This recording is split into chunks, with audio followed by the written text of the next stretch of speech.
Hello and welcome everyone to the premiere edition of the GeekTech Show.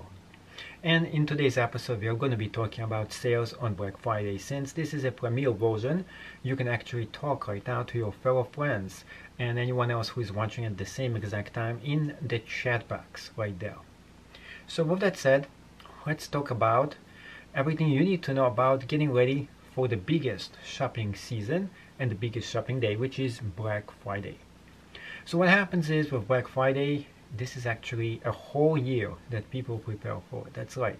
A whole entire year you're prepared for Black Friday. But it's not really that specific day that you're preparing for. You're preparing for the whole entire year. And you're preparing for the start of the whole holiday season as well. So it's not just I'm preparing for one specific day that's gonna really make the difference of how much I make on eBay. That's not the case here. The case is this is the day that the actual sales are supposed to kick in. And after that, it's going to be judgment time all the way until February actually. But it actually continues until April as well. So the question is, of course, how do you get ready for this holiday season and what do you have to do here? Well, the biggest thing about getting ready is not getting ready within one day. Not even 1 week, not 1 month, a few months at a time. How I usually do it is I actually get everything ready by the time September actually starts. So I get everything, all my merchandise, and everything is just calculated how much do I actually need for the next upcoming year, and you'll be becoming a lot better every single year. So a lot of times, everything I don't sell, I don't try to get rid of the inventory like some people actually do, like big retail shops. Instead, I just hold off all the merchandise that doesn't sell, and the stuff that is not selling well would be the things that I'll be posting up super discounts around Black Friday. That's one of the things that you can do. Another thing you can do is to get a lot more traffic into your shop by posting some of the hot and hottest selling toys right on your actual eBay shop or Etsy shop. But with Etsy it's a little different since you can't actually put the hottest toys over there, but the hottest things that you have in your shop you could potentially put up on sale.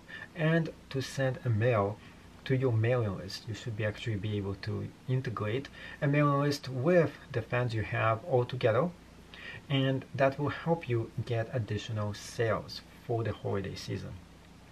Specifically when it comes to eBay sales, you want to get an auction of a few valuable items but are not going for a lot of money. So if you're willing and able to get rid of some things, and you can get rid of them super cheap at least break even or even lose a little bit of cash just to get extra people in front of the door just to check out what you're selling, it might be actually worth it for you to do so. So you can do even a giveaway and post those items on a few Facebook groups as in, hey, auction starting off at 1 cent for the next Nintendo 64 system or whatever the hottest Nintendo system is right now. Definitely not Nintendo 64. It's gonna be like PlayStation 5 or something like that. Anything you're willing to get rid of. But if the item is selling for around $100, that's gonna be a very good item to sell. For example, they had the Nintendo Super Nintendo Retro version where you get a lot of different games, and all those games will come all in one package. And this item used to cost $85, and because there was a very limited amount of it available, you could actually potentially take this item and relist it for a lot more money and get sales for around 150. Some people were selling it for almost $200 and getting this money. But this item is no longer as hot as it used to be, so this is not something you can do anymore. But people still want this specific item. So what do you do? Well, if you have a hold of this product, you can definitely start an auction almost nothing and let it go. And then you have to publicize this item everywhere you can. And by publicizing in every Facebook group that you can find, everyone you know, your friends on YouTube and so on, you will get traction. You get a lot of people watching this specific item and they will continue trying to outbid each other. So even if you lose a few bucks on shipping, it might actually sell. Sometimes you will actually break even At other times, depending on the value of this specific item, you might get a lot more than it was originally worth. At least you're getting people who are coming in and bidding and outbidding each other for this product. And this definitely gets you a lot of extra people who might potentially know about everything else that you're selling. So inside the description, you tell them, look, this is one item that I'm selling, but I have so much more in my store, so check it also out. So eBay definitely is going to go ahead and recommend those other items to them just by looking. So if they looked at one product, the ads for this product are going to follow them everywhere they actually surf around.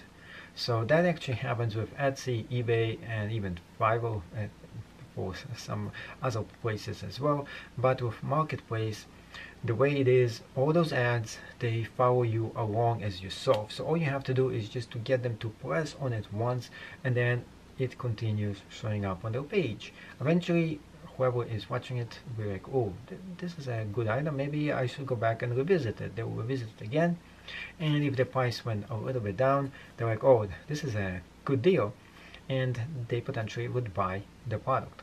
So that's the way you go about and actually do it. You try to go ahead and get them to buy the product by doing that. Also, another thing about Black Friday, you should have everything listed already. So as many items as you can, definitely list them up. Don't go ahead and think that you should wait until that specific day. You should get everything ready before Black Friday. When Black Friday actually comes, if you have 300, 500 listings, that's great. If you only have 50 free listings, make sure you maximize every single one of those listings up. And get rid of underperforming listings. One thing I would actually do is to look at the watch count, and if you have very few amount of listings that you can potentially post because of account limits, such as 50 listings, then make sure the listings that are not performing so well, you pull them off and you put new ones in there. And you try to get a few sales too. The more sales you get, the more people are going to potentially come in and buy new products from you, because that's the way eBay actually works. It tries to make you more money. By you make them money, they go ahead and return the favor and make you money as well. So with that said, thank you so much for watching. I hope this actually explains some of the ways for you to prepare and get ready for the holiday season and Black Friday. And it is not just Black Friday, it is a whole entire holiday season that Black Friday is really all about. Black Friday is just the start of the holiday season. The ending comes around April when everything else ends. Thank you so much for watching. I hope you enjoyed this channel, and if you really did like it, make sure you go ahead and subscribe to it. There's going to be a button right down below where you can press on subscribe. Make sure you hit the bell sign because you will never miss a single video. It's going to automatically notify you. And please make sure to watch the Geekman show again, because we're going to be covering the GeekTech show. Actually, we're going to be covering a lot of awesome things here, and you never know what next video I'm going to be showing up in this channel. With that said, thank you so much for watching, and see you in the next video of the GeekTech show.